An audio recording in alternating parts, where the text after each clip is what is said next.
Launch হয়ে গেল আইফোনের 17 সিরিজ। সিরিজটি অ্যাভেলেবল হবে 19 সেপ্টেম্বর 2025 থেকে। পূর্বের মতোই এবারও থাকছে আইফোন 17, 17 প্রো, 17 প্রো ম্যাক্স। তবে প্লাস ভেরিয়েন্টের পরিবর্তে এবার থাকছে আইফোন এয়ার। প্রথমবারের মতো আইফোনের বেস ভেরিয়েন্টেই থাকছে 120 Hz adaptive pro motion display, যেটা আগে শুধু প্রো বা প্রো ম্যাক্স ভেরিয়েন্টই থাকতো। এছাড়াও 17 সিরিজের সবগুলো ফোনের ফ্রন্ট ফেসিং ক্যামেরায় স্লাইটলি আপগ্রেড করে 12 মেগাপিক্সেলের পরিবর্তে 18 মেগাপিক্সেলের স্কোয়ার শেপের সেন্সর ব্যবহার করা হয়েছে। স্কোয়ার শেপের হওয়ায় এবার একটি সেন্সর ব্যবহার করেই ডিফারেন্ট অ্যাসপেক্ট রেশিওতে সেলফি তোলা সম্ভব হবে। আবার সবগুলো ফোনেই 12 মেগাপিক্সেলের আল্ট্রাওয়াইডের পরিবর্তে ব্যবহার করা হয়েছে 48 মেগাপিক্সেলের ultrawide sensor. So macro photography will be significantly better. পাশাপাশি প্রো এবং প্রো ম্যাক্স ভেরিয়েন্টে এবার 48 মেগাপিক্সেলের ট্রিপল সেন্সর ব্যবহার করা হয়েছে। তবে টেলিফোটো লেন্স 5x থেকে ডাউনগ্রেড করে 4x এ নিয়ে আসা হয়েছে। ভিডিওগ্রাফির ক্ষেত্রে আমরা সবাই জানি আইফোন ইজ দ্য বেস্ট, তাই প্রত্যেকবারের মতো এবারও থাকছে ডলবি ভিশন HDR, প্রোরেস লগ, প্রোরেস র ভিডিও এবং 4K 120fps ভিডিও ক্যাপাসিটি। পারফরমেন্সের ক্ষেত্রে বেস ভেরিয়েন্ট আইফোন 17 এ বায়োনিক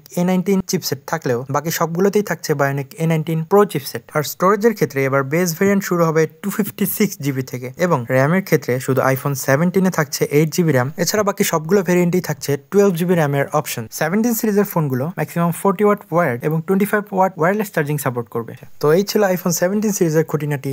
এ সম্পর্কে আপনার মতামত কমেন্টে জানাতে পারেন।